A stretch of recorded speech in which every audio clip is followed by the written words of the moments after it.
이 오늘 발표된 5명이 문 대통령과 상당히 각별한 인연들을 갖고 있다고 해서요. 저희가 한 사람 한 사람 한번 정리를 키워드로 해봤습니다. 먼저 김상곤 교육부총리 먼저 살펴볼까요? 혁신위원장을 지냈죠. 굉장히 그렇죠. 뭐 유명한 분입니다. 문재인 대통령하고 공동 선대위원장을 지내기도 했고요. 그랬었죠. 네. 그러니까 아마 문재인 대통령 당선에 공을 많이 세우신 분이고 네. 또 문재인 당시에 2015년 5월에 혁신위원장을 맡았는데 당시 문재인 대통령이 대표를 맡고 있었어요. 그래서 당을 함께 수습해보는 재보선에 참패한 당을 수습하는데 함께 힘을 또 보조를 맞췄던 그런 분이라고 볼 수 있고 네. 또 한 가지는 이제 공동선거대책위원장을 맡으면서 문재인 대통령이 교육 공약을 만들었던 분이에요. 가장 대표적인 게 혁신학교 확대라고 하는 공약이고요. 고교 학점제 도입도 사실은 김상곤 전 교육감이죠. 교육감이 만들어서 문재인 대통령의 교육 정책을 입안했던 사람이고요. 네. 또 2016년 1월에는 다시 그 총선 당시에는 민주당 총선을 승리로 이끄는데 혁혁한 공을 세웠는데 그때 당시에 문재인 전 대표가 인재영입위원장으로 만들었었죠. 네. 그래서 김상곤 그때 당시 전 교육감이 인재를 영입하는데 적극적으로 나섰고요. 좋은 인재들을 많이 들어오고 당의 이미지를 바꾸는데 중요한 역할을 해서 문재인 대통령으로부터 많은 그 신임을 얻었던 그런 사이라고 볼 수 있고 그것이 아마 이번에 교육부총리로 발탁하게 된 배경이 되지 않았나 하는 생각이 듭니다. 네. 또 김상곤 전 교육감 같은 경우에는 좀 대표적인 친정교조로 알려져 있는데 정교조 합법화를 문재인 정부에서 뭐 추진할 가능성도 있을까요? 그런 방향성에 대해서 충분히 보여줄 수 있는 인사일 수 있겠죠. 김상곤 교육감은 사실은 이제 그런 부분에 대한 나름대로 강력한 의지를 갖고 계신 분이죠. 교육감을 하실 때도 그랬고요. 그런 차원에서 문재인 정부에서 전교조의 법의 노조 문제라든지 이런 기타 등등의 문제들을 어떤 풀어갈지에 대해서 나름대로 키를 갖고 있는 분이 아닌가라는 생각이고요. 저는 김상곤 교육감과 문재인 대통령의 관계는 비교적 다른 여기 지금 인선된 분들에 비해서 네. 비교적 최근 관계라고 보여집니다. 그러니까 이게 일종의 무슨 정치적 동지의 관계라든지 이런 관계라기보다는 정책연합의 성격이 가장 큰 것 같아요. 그러니까 정책적인 그런 관계가 상당히 큰 건데 왜냐하면 김상곤 지금 내정자 같은 경우에는 사실은 과거에 새정치 추진위원회 안철수 후보 당시 안철수 의원이 했던 그것과 이제 민주당이 서로 당대당 연합을 할 때 이 안철수 의원 쪽에 새정추의 한 인사로 사실 같이 참여를 하게 됐거든요.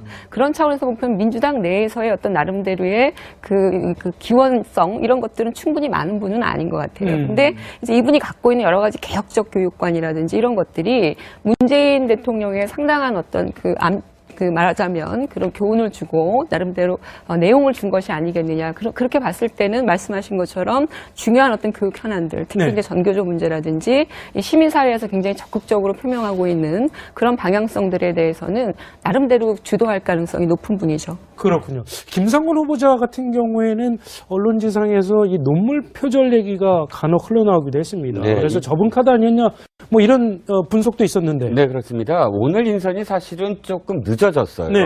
원래는 한 일주일 전 내지 한 5일 전 이내로 오늘 인선이 발표되려고 했다가 언론 보도도 그렇지만 다시 한번 재점검을 해보자. 그러니까 위장 전입이라든지 논문 표절이라든지 해서 송영무 오늘 후보자나 혹은 내정자나 혹은 이 김상곤 후보자 같은 경우는 그 당시에도 논문 표절과 송영무 후보자 같은 경우는 군납 비리에 혹시 연루됐나 뭐 이렇게 해서 재점검을 한다는 이야기가 있었거든요. 그런데 오늘 이제 발표가 됐습니다. 그러면 논문 표절과 관련해서 정면 돌파를 하겠다라는 어떤 선언이나 다름없죠. 사실은 그런데 저는 이제 오늘 발표된 분들 중에 가장 사실 논란이 클 부분이 김상곤 후보자로 보입니다. 왜냐하면 2006년도 기억하시겠지만 김병준 당시 이제 교육부총리로 노무현 대통령이 이제 임명을 하려고 했는데 한나라당에서 당시 강력하게 사실 저지했던 게 논문 표절 문제였어요. 그러니까 다른 후보자도 사실 논문 표절이 문제지만 교육부총리가 논문 표절 문제될 수는 없다. 특히 하는 게 담당 분야니까. 그렇죠. 담당 분야니까 네. 이것이었거든요. 그런데 사실상 오늘 벌써부터 이제 인터넷 기사가 나오기 시작합니다. 네. 김상곤 후보자의 경우 서울대 박사 논문에서 당시에 서울대 내부에서 사실은 부적절했다. 연구윤리 지침으로서 네. 하는 그런 문서를 발송한 적이 있거든요. 그래서 사실 이 논문 표절과 관련해서 아마도 가장 크게 지금 문제가 되지 않을까 하는 논란이 커지지 않을까 하는 좀 우려가 있네요. 그렇군요. 자, 그러면 안경환 법무부 장관 후보자 한번 살펴보겠습니다. 노무현 탄핵안이라는 키워드를 저희가 뽑아봤습니다. 고 노무현 대통령 탄핵 재판 당시에 문재인 대통령이 당시 법정 대리인이었고요. 그때 서울대 법대학장이었던 안경환 후보자를 찾아가서 도움을 요청했었다. 이런 에피소드가 좀 알려져 있습니다. 그쪽에 그 신문 보도를 보면 네. 그때 아마 이게 그 비중 있는 헌법 교수들 중에 저렇게 지지하는 분이 없으니까 네. 그 당시 이제 안경환 교수는 이제 그 영미 헌법 전공자거든요. 그래서 이게 그 내 이름을 써도 좋다. 또는 이게 헌재에 내가 직접 출석해서 유리하게 정언해주겠다. 이 정도로 이게 그 인연이 깊고요. 그래서 아마 이게 그 이후에 네. 노무현 대통령 때 그 인권위원장을 역임한 걸로 알고 있고, 그렇죠. 그다음에 아마 새로운 정치위원회라고 아마 이게 그 정치 개혁 그쪽에다 아마 제가 위원장을 맡은 걸로 기억하고 있고 오래 인연이 있는 걸로 그렇군요. 보입니다. 그러니까 안경환 후보자가 처음에 문재인 대통령이 찾아왔을 때는 거절을 했었고요. 그리고 다른 서울대 교수들에게도 물어봤는데 전부 거절을 당하니까 그 이후에 안경환 후보자가 다시 연락을 해서 전화를 한 거죠. 그러면 내가 도와주겠다. 그렇죠. 아마 뭐 이랬다죠. 그런가 아마 제가 볼 때는 지금 서정욱 변호사 말을 종합해 보면 네. 안 후보자 같은 경우는 본인이 전공이 아니잖아요. 헌재 재판에 영미법 전문가니까 그래서 아마 사양했을 것 같아요. 그런데 이제 다른 분들한테도 물어보니 문재인 그때 당시에 변호인이 여러 군데 찾아다니면서 부탁을 했는데 아무도 안 들어주고 있는 상황이다. 네. 어려운 상황이라는 걸 들으셨겠죠. 그래서 아마 그렇다면 내가 도와주겠다. 내가 도움이 된다고 하면 얼마든지 내 이름을 써도 좋고 내가 만약에 거기 가서 뭐 변호를 할 필요가 있다면 거기에 출석도 하겠다고 얘기한 걸 보면 네. 이제 안 후보자 같은 경우는 원래 마음은 도와주고 싶은 마음이 있었겠지만 본인의 전공과 맞지 않아서 처음에는 사양을 했다가 다른 사람이 도와주지 않으니 본인이 적극적으로 도우려고 했던 것 같고 그것이 인연이 돼서 이제 문재인 대통령 또 노무현 대통령이 이후에 저분한테 그 국가인권위원장 자리까지 제안을 하지 않습니까? 그렇죠. 그래서 본인이 또 인권법의 전문가니까 아마 그때 당시에 노무현 대통령이 그 인연도 영향을 미쳤겠죠. 본인의 네. 헌재 재판에 영향을 미쳐 탄핵 재판에 도움을 줬던 것도 인연이 됐겠지만 저분이 갖고 있는 전공 자체가 인권법이기 때문에 인권위원장을 세웠고 그리고 그게 인연이 돼서 사실 이제 문재인 정부와도 연관이 되는 그런 연관성 때문에 아마 네. 법무부 장관으로 지명된 게 아닌가 하는 생각이 듭니다. 네, 또 조국 민정수석 같은 경우에 안경환 후보자와 아주 인연이 깊은 것으로 알려져 있는데요. 이렇게 검찰 개혁을 위해서 뭐 조국 수석 그리고 안경환 후보자의 그런 뭐 조합을 고려한 인사가 아닐까요? 그쪽이 그때 저도 그 석사 박사 과정에 조교로 있었거든요. 아, 그래서 그러셨군요. 그 임용 과정을 제가 좀 아는데 아마 이게 조국 교수는 그 이수성 옛날에 국무총리 있잖아요. 그분이 형법 전공자고 네. 그래서 그분이 아마 조국 교수도 형법이니까 영입했고 그때 아마 안경환 교수도 상당히 그 어떤 진보적이기 때문에 좀 도움을 준 게 아닌가 이렇게 보이고요. 네. 아까 이제 조금 전에 말한 것처럼 저는 이 검찰의 셀프 개혁은 이미 한계 역대 보면 이게 힘들어요. 따라서 그 조국 교수든 아니면 이게 안경환 교수든 정말 이게 외부의 어떤 비검찰 출신에 의한 강력한 이게 외부 충격에 의한 개혁이 필요하다. 그래서 이게 긍정적으로 평가를 합니다. 그렇군요. 자, 그러면 세 번째로 송영무 국방부 장관 후보자 한번 살펴보겠습니다. 싱크탱크라는 키워드가 저희가 보여드리고 있는데요. 송영무 국방부 장관 후보자는 더불어민주당에서 새정치민주연합이 신설했던 그런 국방안보연구소 소장을 역임을 했고요. 그 다음에 18대 문재인 대통령 당시 대선 후보를 위해서 안보 공약의 틀을 전부 잡았다 이렇게 알려져 있군요. 네, 그렇습니다. 사실 그러니까 지금의 국민 성장위원회 네. 그 외에 그 싱크탱크였는데 그러니까 18대 대선에서 담쟁이였죠. 담쟁이 포럼. 거기서 네. 담쟁이 포럼에서도 국방과 관련한 안보와 관련한 그런 이 공약들을 수립했던 그런 인사로서 사실 노무현 정부 때 2030 작전 계획 작계를 만들기도 하고 상당히 노무현 정부 때도 네. 중용됐던 인사입니다. 그래서 송영무 국방장관 후보자의 경우 사실 육군이 중심이 되었던 그런 지금까지의 어떤 육참총장, 국방, 안보 여기서 해군으로 옮기자 그리고 예. 군을 개혁하는 데 있어서 사실 지금까지 육군이 중심이 돼서 했던 그런 상황 속에서의 많은 비리들이라든지 방산 비리 이런 부분들을 좀 더 해군이라면 중립 중립적인 시각에서 객관적인 시각에서 군을 개혁할 수 있지 않느냐라는 시각으로 사실은 또 이렇게 후보자로 내정한 게 아닌가라는 분석이죠. 네, 이제 송영무 국방부 장관 후보자는 제1연평해전을 완승으로 이끌기도 했는데 근데 또 오늘 청와대에서 미리 밝혔습니다. 송영무 후보자가 위장 전입을 한 사실이 있다. 어떻게 된 건가요? 그 말을 좀 바꿨는데요. 네. 주민등록법상 문제가 있다 이렇게 네. 위장전입을 얘기를 안 하고 그러니까 네. 말을 바꾼 것도 의미가 있다고 봐요. 왜냐하면 법률 자체가 주민등록법이거든요. 근데 우리가 위장전입하니까 조금 더 의미가 세게 들려요. 그래서 아마 청와대에서는 주민등록법 위반 이렇게 얘기를 한 것 같은데 이제 군인이지 않습니까? 네. 해군 저도 해군 출신이거든요. 제가 해군 장교 출신인데 네. 해군에 근무하다 보면 여러 군데 부대가 있다 보니 이사를 가게 돼요. 어쩔 수 없이 발령을 받으면 이사를 가게 되고 그런데 이제 문제는 아이들 같은 경우는 여러 군데 이사를 다니다 보면 네. 엄청난 스트레스도 받고 학교에 적응하는데 시간이 많이 걸리지 않습니까? 그래서 아마 대체적으로 군인 가족들 중에 아이들과 아내는 어느 한 곳에 정착을 하고 군인들이 아마 이사를 다니는 경우가 많아요. 군 관사에 생활하다 보면 뭐 예를 들면 해군 부대가 있는 곳이 뭐 여러 군데 있거든요. 예. 인천에도 있었고 그다음에 지금 평택에도 있고 진해에도 있고 부산에도 있고 뭐 이러니까 그러다 보니까 아마 그런 문제가 발생하는 것 같고 그래서 청와대에서는 그 주민등록법상의 문제가 있긴 하지만 그것이 군인으로서 근무하면서 아무래도 가족과 함께 할 수 없는 이런 여러 가지 특수성상 발령을 많이 받으니까요. 그런 문제 때문에 주민등록법상의 문제가 있다라고 지금 셀프로 스스로 밝혔습니다. 그렇군요. 아마 이제 충격을 좀 줄이기 위한 방법이 아닌가 네. 생각이 듭니다. 주민등록법 위반이 위장 전입을 의미하느냐 취재진이 이렇게 물어봤습니다. 박수현 대변인은 그렇다라고 하면서도 이 법적 용어로 주민등록법 위반으로 표현을 하고 있는데 이게 위장 전입인지 아닌지는 청문회에서 다뤄질 것으로 예상한다. 이 위장 전입이라는 용어가 상당히 좀 피하고 싶은 용어가 돼 있죠. 지금 이 청문회 과정에서. 그러니까 그 위장전입 그 문재인 대통령께서 후보 시절에 5대 불가 원칙에서도 위장전입이라는 표현을 쓰셨죠. 그렇죠. 그 주민등록법 위반이라는 표현을 쓰지 않았습니다. 근데 이게 어쨌든 청와대 스스로가 위장전입을 주민등록법 위반으로 지금 완화시켜서 나름대로 표현을 하고 있는 것도 사실은 상당히 좀 느낌이 있는 것 같습니다. 문제는 이 부분에 대해서 사실은 지금 말씀하셨겠지만 기본적으로 뭐 군인이든 어떤 특수한 환경에서 그럴 수 있어요. 그 위장전입이라는 것을 또는 주민등록법 위반 아닌 위반을 할 수가 있는데 그런 네. 현실에 대해서 충분히 청와대이든 문재인 대통령이 감안을 해서 사실은 인사원칙이라고 하는 것들이 나왔어야 되는 거 아니겠습니까? 근데 그런 거 전혀 없이 있다가 이제 나름대로 이런 그 사례들이 이제 나오면서 네. 여러 가지 케이스들을 얘기하면서 지금 가고 있는데요. 사실은 그렇습니다. 이게 현실적으로 문제가 있으면 그 부분에 대해서는 충분히 인사청문회 과정에서도 예. 일정 부분 그것이 고려되는 분위기예요. 근데 문제는 그럼에도 불구하고 그 인사가 사실은 그 특정 분야의 능력과 어떤 나름대로 역할을 할 수 있는 인물이냐 아니냐 이게 더 중요해 보이는 것 같아요. 예. 근데 그런 능력이 없는 상태에서 위장전입이니 노문표절이니 이런 기타 등등의 현실을 고려해야 되는 문제가 있으면 상당히 좀 청문회 분위기가 험악해지는 것이고 그렇지 않으면 사실은 현실적인 문제들은 대체로 국회에서도 감안하고 가는 분위기인 것 같다라는 그렇군요. 것이죠. 그런 차원에서는 이미 위장전입은 그것이 주민등록법 위반이든 무엇이든지 간에 현실적으로 이미 고려하는 분위기가 형성이 되어 있다. 네. 이렇게 봐야 될 것 같아요. 자, 그럼 조대엽 고용노동부 장관 후보자는 어떤 키워드가 있을까요?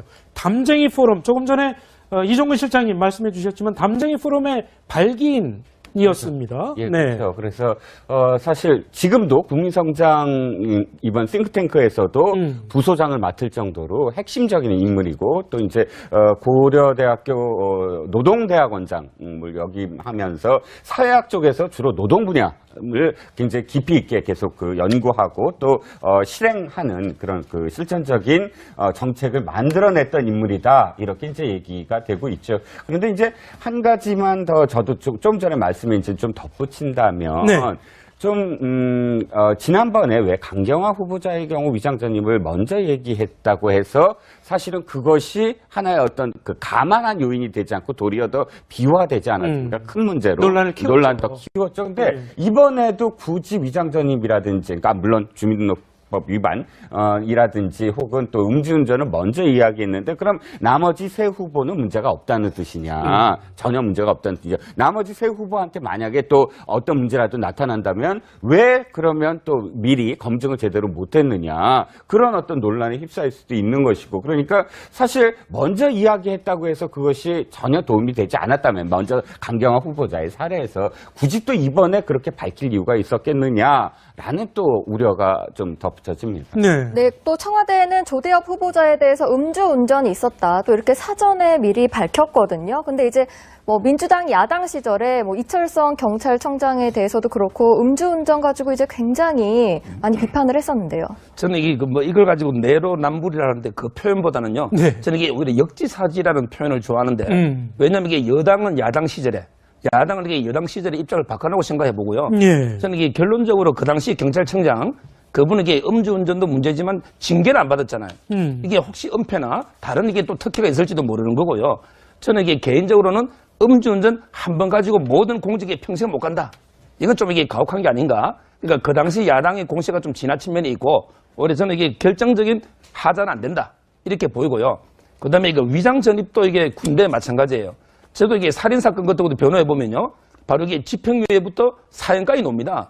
똑같은 이게 살인사건도 형량이 다 다른데, 물론 임종석 실장도 이게 빵 한 조각도 사인이 다 다르다 했지만, 제가 보기에 위장 전입도 군인이 워낙 이동하다 보면 이게 어쩔 수 없는 상황에서는 어느 정도 선처될 부분도 있고, 또 이게 정말 투기라든지 목적이 나쁠 때는 가혹하게 할 때도 있고, 저는 이게 케이스별로 좀 봐야지 너무 일률적으로 말할 수는 없다. 이렇게 봅니다. 그렇군요. 자, 근데 그 당시에 이칠성 경찰청장 후보자 임명 강행할 때도 상당히 그때 원혜영 의원은 이렇게도 얘기를 했었습니다. 연예인도 음주운전이 적발이 되면 하차를 한다. 이러면서 음주운전 문제에 대해서 상당히 세게 비판을 하기도 했는데 민주당 의원들이 이번에 이 음주운전 문제에 대해서는 어떤 식으로 나올지도 좀 상당히 궁금한 대목입니다. 그러니까 이제 예상되는 거는 보호를 하겠죠. 그러니까 그건 조금, 그러니까 본인도 얼굴이 좀 뜨거울 거예요. 어쩔 수 없죠. 그러니까 지금 서 변호사가 얘기했듯이 역지사지잖아요. 결국은 입장 바뀌니까 결국은 자기 입장을 대변하는 상황이 되는 거니까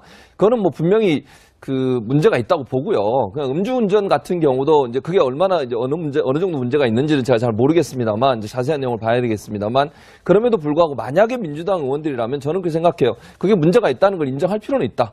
다만 그것이 이제 그 업무를 수행하는데 중요한 하자가 될 만큼의 그런 문제가 있느냐 하는 부분도 함께 얘기하겠죠. 네. 생각하고 아마 이제 한국당 입장에서는 그 문제를 또 물고 늘어질 가능성이 있고요.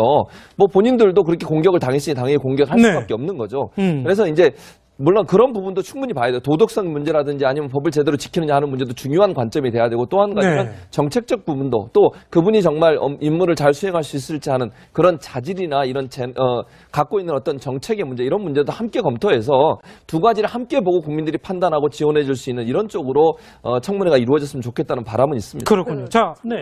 청문회에서 사실은 이제 여러 가지 유연한 발상들을 하게 되고 또 여러 가지 고려들을 종합적으로 하는 것이 한 축에 있고 저는 이번에 그 문재인 대통령의 인사를 보면서 사실 너무나 많은 예외들이 있잖아요. 근데 이미 대통령께서 원칙이라고 하는 것을 못 박아 두셨어요. 네. 근데 그 원칙에 어긋나는 인사가 계속 지금 어쨌든 이루어지고 있는 거 아니겠습니까? 그게 의도한 것은 아니었겠지만 그럼에도 불구하고 그러면 도대체 원칙, 대통령의 원칙이라고 하는 것은 어떤 방식으로 지켜져야 되는가에 대한 그런 국민적 메시지가 있는 거거든요. 네. 그러니까 그런 차원에서 놓고 본다 그러면 이런 방식으로 계속 이런 예외 케이스로 해서 계속 보호하는 것이 바람직할 것이냐 아니면 일정하게 나름대로 청와대가 판단을 내려서 거기에 선을 그어서 예를 들면 자진사퇴라든지 여러 가지 카드들을 활용을 해서 네. 그 부분에 대해서 한 번 더 정리를 해주고 가는 것이 바람직할 것인가 네. 좀 청와대 고민이 필요하다 이렇게 생각합니다. 자, 마지막으로 김은경 환경부 장관 후보자는 노무현 전 대통령의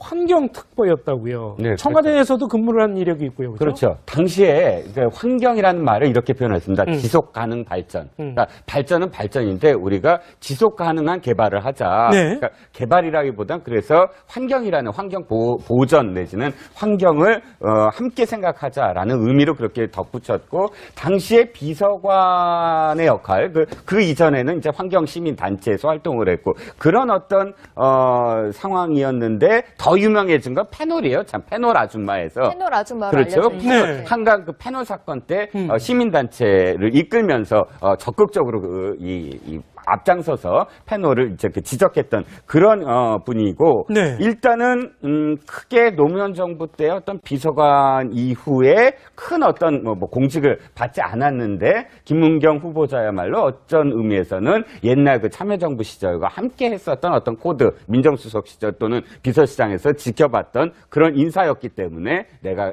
콕 집어서 중용을 했다. 이렇게 해석할 수가 있겠네요. 그렇군요. 자, 2명의 장관 후보자에 대해서 청문회 보고서가 아직 채택되지 않고 있는 상황에서 5명의 후보자에 대해서 추가로 인선이 발표가 됐습니다. 5명의 추가 인선자에 대해서는 청문회가 원만하게 진행될 수 있을지 조금 지켜보도록 하겠습니다.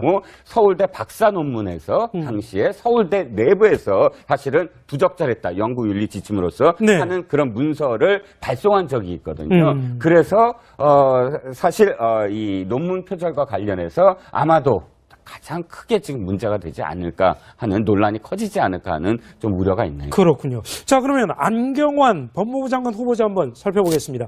노무현 탄핵안이라는 키워드를 저희가 뽑아봤습니다.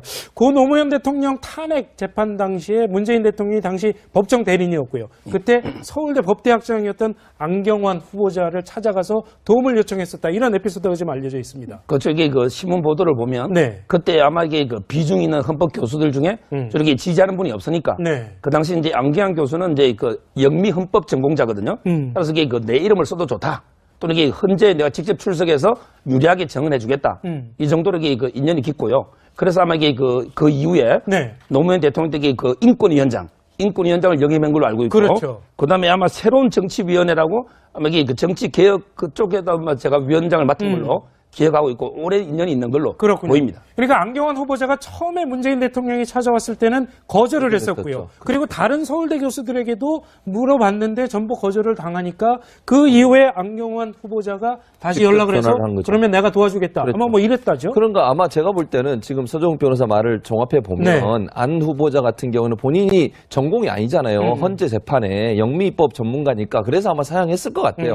그런데 이제 다른 분들한테도 물어보니 문재인 그때 당시에 변호인이 여러 군데 찾아다니면서 부탁을 했는데 아무도 안 들어주고 있는 상황이다. 네. 어려운 상황이라는 걸 들으셨겠죠. 그래서 아마 그렇다면 내가 도와주겠다. 내가 도움이 된다고 하면 얼마든지 내 이름을 써도 좋고 내가 만약에 거기 가서 뭐 변호를 할 필요가 있다면 거기에 출석도 하겠다고 얘기한 걸 보면 네. 이제 안 후보자 같은 경우는 원래 마음은 도와주고 싶은 마음이 있었겠지만 본인의 전공과 맞지 않아서 처음에는 사양을 했다가 다른 사람이 도와주지 않으니 본인이 적극적으로 도우려고 했던 것 같고 그것이 인연이 돼서 이제 문재인 대통령 또 노무현 대통령이 이후에 저분한테 그 국가인권위원장 자리까지 제안을 하지 않습니까? 그렇죠. 그래서 본인이 또 인권법의 전문가니까 아마 그때 당시에 노무현 대통령이 그 인연도 영향을 미쳤겠죠. 본인의 네. 헌재 재판에 영향을 미쳐 탄핵 재판에 도움을 줬던 것도 인연이 됐겠지만 저분이 갖고 있는 전공 자체가 인권법이기 때문에 인권위원장을 세웠고 그리고 그게 인연이 돼서 사실 이제 문재인 정부와도 연관이 되는 그런 연관성 때문에 아마 네. 법무부 장관으로 지명된 게 아닌가 하는 생각이 듭니다. 네, 또 조국 민정수석 같은 경우에 안경환 후보자와 아주 인연이 깊은 것으로 알려져 있는데요. 이렇게 검찰 개혁을 위해서 뭐 조국 수석 그리고 안경환 후보자의 그런 뭐 조합을 고려한 인사가 아닐까요? 그쪽이 그때 저도 그 석사 박사 과정에 조교로 있었거든요. 아, 그래서 그러셨군요. 그 인용 과정을 제가 좀 아는데 아마 이게 조국 교수는 그 이수성 옛날에 국무총리 있잖아요. 그분이 형법 전공자고 네. 그래서 그분이 아마 조국 교수도 형법이니까 영입했고 그때 아마 안경환 교수도 상당히 그 어떤 진보적이기 때문에 좀 도움을 준 게 아닌가 이렇게 보이고요. 네. 아까 이제 조금 전에 말한 것처럼 저는 이게 검찰의 셀프 이 오늘 발표된 5명이 문 대통령과 상당히 각별한 인연들을 갖고 있다고 해서요. 저희가 한 사람 한 사람 한번 정리를 키워드로 해봤습니다. 먼저 김상곤 교육부총리 먼저 살펴볼까요? 혁신위원장을 지냈죠. 굉장히 그렇죠. 뭐 유명한 분입니다. 문재인 대통령하고 공동 3대 위원장을 지내기도 했고요. 그랬었죠. 네. 그러니까 아마 문재인 대통령 당선에 공을 많이 세우신 분이고 네. 또 문재인 당시에 2015년 5월에 혁신위원장을 맡았는데 당시 문재인 대통령이 대표를 맡고 있었어요.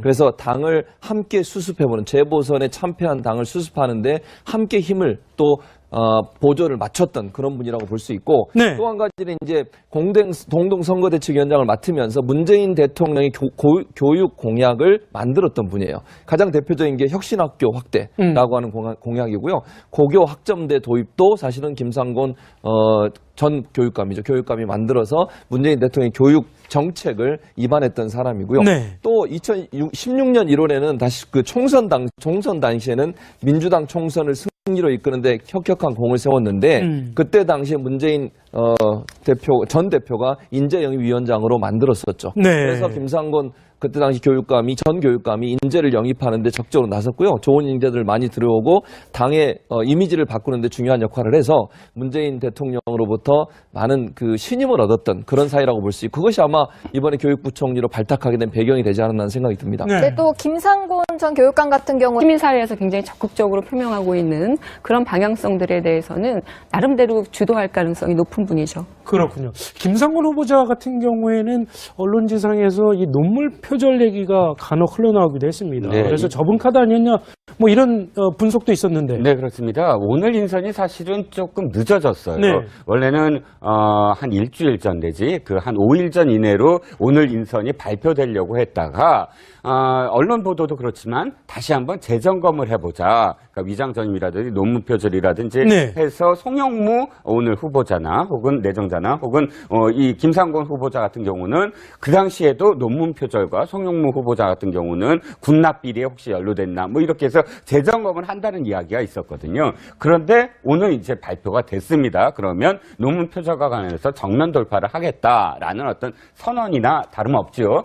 사실은 그런데 저는 이제 오늘 그 발표된 분들 중에 가장 사실 논란이 클 부분이 김상곤 후보자로 보입니다. 네. 왜냐하면 자 2006년도 기억하시겠지만 김병준 당시 이제 교육부총리로 교육부총리죠. 노무현 네. 대통령이 이제 임명을 하려고 했는데 한나라당에서 당시 강력하게 사실 저지했던 게 논문 표절 문제였어요. 네. 그러니까 다른 그 후보자도 사실 논문 표절이 문제지만 교육부총리가 논문 표절 문제를 낼 수는 없다. 특히 하는 게 담당 분야니까. 그렇죠. 담당 분야니까 네. 이것이었거든요. 그런데 사실상 오늘 벌써부터 이제 인터넷 기사가 나오기 시작합니다. 네. 김상곤 후보자의 경우 저희는 좀 대표적인 친정교조로 알려져 있는데 정교조 합법화를 문재인 정부에서 뭐 추진할 가능성도 있을까요? 그런 방향성에 대해서 충분히 보여줄 수 있는 인사일 수 있겠죠. 김상곤 교육감은 사실은 이제 그런 부분에 대한 나름대로 강력한 의지를 갖고 계신 분이죠. 교육감을 하실 때도 그랬고요.